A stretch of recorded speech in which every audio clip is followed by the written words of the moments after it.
Buenos días, señoritas y jóvenes. Vamos a ver el tema 3: sujetos de derecho del trabajo y los funcionarios públicos.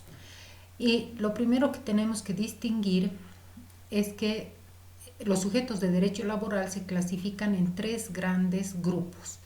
Los sujetos de derecho del trabajo, donde se comprende al trabajador, al empleador, considerados en forma individual, pero también considerados en forma colectiva a los sindicatos y las asociaciones de empleadores.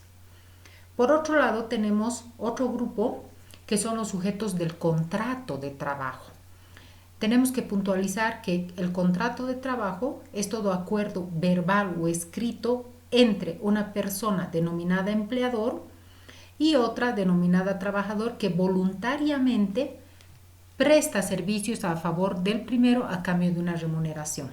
Entonces, sujetos del contrato de trabajo son el empleador y el trabajador. En cambio, sujetos del convenio colectivo de trabajo son una o varias empresas y uno o varios sindicatos, porque el convenio colectivo de trabajo es un acuerdo normativo que se adopta entre un sindicato con su empresa o varios sindicatos con sus respectivas empresas. Es decir, que el convenio colectivo no tiene los mismos efectos que un contrato de trabajo. El convenio colectivo es un acuerdo sobre disposiciones y condiciones de trabajo que se van a aplicar en una empresa. Por ejemplo, el régimen de vacaciones, el horario, etc. Bien, el empleador es toda persona natural o jurídica. También se denomina dador de empleo. Es la persona que contrata al trabajador a cambio de una remuneración. El trabajador siempre es una persona natural que en forma voluntaria se reata a un contrato para prestar servicios a cambio de un sueldo, de una remuneración. Y entre empleador y trabajador existe una figura intermedia que justamente se llaman los intermediarios. Los intermediarios son personas que se colocan entre la empresa y los trabajadores. Vean acá en esta gráfica, vamos a llamar a esta la empresa usuaria, que necesita ya sea uno o varios trabajadores, pero no los contrata en forma directa, sino a través del intermediario, con quien firma un contrato de corte civil, es decir, que le va a pagar un monto total dentro del que el intermediario tiene que considerar los sueldos, aguinaldos y beneficios sociales de los trabajadores. Entre el intermediario y los trabajadores se suscribe o se celebra, aunque sea verbalmente, un contrato de trabajo. Pero físicamente los trabajadores van a prestar servicios en la empresa. Esta figura antes era aprovechada tanto por el intermediario como por la empresa y los trabajadores podían salir muchas veces perjudicados. Sin embargo, los decretos supremos 107 y 521 protegen los derechos de los trabajadores, de modo que en este contrato entre la empresa y el intermediario se tiene que establecer una cláusula en virtud de la cual el intermediario está obligado a respetar los derechos laborales y los beneficios sociales de los trabajadores. De modo que los trabajadores en esta figura de los intermediarios ya no se encuentran en indefensión ni tampoco van a ser vulnerados sus derechos. Si es que así fuera, si eso llegara a suceder, tienen siempre la opción de acudir a la oficina del trabajo para presentar una denuncia y solicitar que se reconozcan sus derechos. ¿Quiénes no son sujetos del derecho laboral? Dentro del derecho laboral tomamos en cuenta a toda persona que presta servicios por cuenta ajena, es decir, en relación de dependencia. El comisionista es una persona que realiza ventas, por ejemplo, por una comisión, un porcentaje.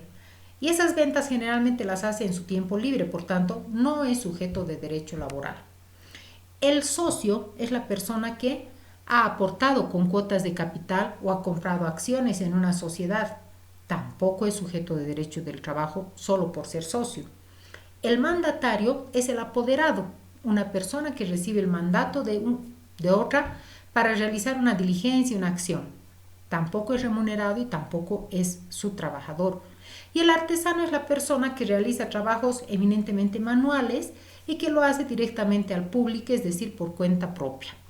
En los tres primeros casos, el comisionista, el socio y el mandatario, si es que tienen una relación de dependencia y un sueldo, así sea un sueldo básico, y aparte de aquello, por ejemplo, el comisionista recibe un porcentaje, aparte de ser socio, es también trabajador, y el apoderado es trabajador, pero le dan un poder para que represente a la empresa, entonces en esos casos sí existiría relación de trabajo y por tanto serían sujetos de derecho laboral, pero son las excepciones. En general, si solo es comisionista o solo es socio o solo es apoderado, no es sujeto de derecho laboral. Pero si primero es trabajador y también es comisionista, socio, etcétera, priman sus derechos laborales. Que eso quede claro, señoritas y jóvenes. Ahora vamos a ver algunos aspectos del Estatuto del Funcionario Público, porque tiene sus matices. La Ley General del Trabajo está establecida para proteger las relaciones de trabajo en dependencia del sector privado, pero también alcanza a ciertos servidores públicos, y eso es lo que quiero que quede claro. En general, el servidor público es toda persona que presta servicios a favor del Estado, es decir, tiene una relación de trabajo con el Estado. Ahora bien, ¿a quiénes se aplica el Estatuto del Funcionario Público? En general, se abarca dentro de este estatuto a todo servidor público que presta servicios en relación de dependencia a favor del Estado. Eso incluye entidades públicas autónomas, autárquicas y descentralizadas. Ahora bien, en este recuadro que ustedes pueden ver, se dice que se aplica el Estatuto del Funcionario Público como marco general de la legislación especial que existe en estos dos grandes grupos de servidores públicos. En el primer grupo, aquí tenemos trabajadores municipales, siempre que no sean los directores, universidades públicas, el Servicio de Salud Pública y Seguridad Social y el Magisterio. En estos casos, estas instituciones tienen sus legislaciones propias. Por ejemplo, el sistema de la universidad pública, cada universidad tiene su estatuto orgánico y existe un estatuto orgánico de la universidad pública también.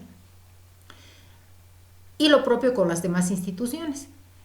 Sus servidores públicos están protegidos por la Ley General del Trabajo. Entonces, en este primer grupo se aplica el Estatuto del Funcionario Público solamente como marco general de la legislación que tienen estas instituciones. Y los servidores públicos de gobiernos municipales, universidad pública, servicio de salud y magisterio están protegidos por la Ley General del Trabajo.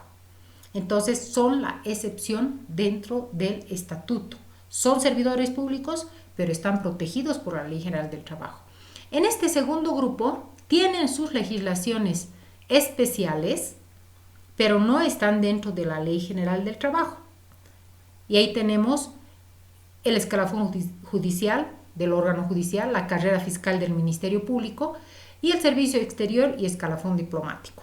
Y por último tenemos a las Fuerzas Armadas y Policía Boliviana, a cuyos servidores públicos solo les alcanza lo relativo a ética pública y la declaración jurada de bienes y rentas del Estatuto del Funcionario Público. Existen 5 clases de servidores públicos de acuerdo al Estatuto del Funcionario Público. Primero están los funcionarios electos, que son aquellas personas que acceden a la función pública en virtud de haber ganado en elecciones. ¿Quiénes son? Presidente, vicepresidente, senadores, diputados, gobernadores, alcaldes, concejales, asambleístas y las altas autoridades judiciales.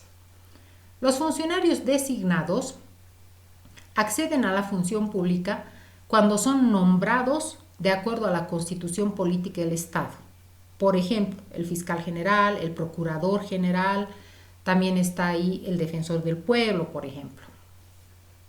Funcionarios de libre nombramiento son aquellas personas que acceden a la función pública en virtud de una designación que realizan a su favor los funcionarios electos o los designados por la confianza que tienen en estos funcionarios de libre nombramiento. Muchas veces se piensa que no deberían existir funcionarios de libre nombramiento. En realidad tienen que existir, pero en la menor cantidad o en la cantidad exactamente necesaria para que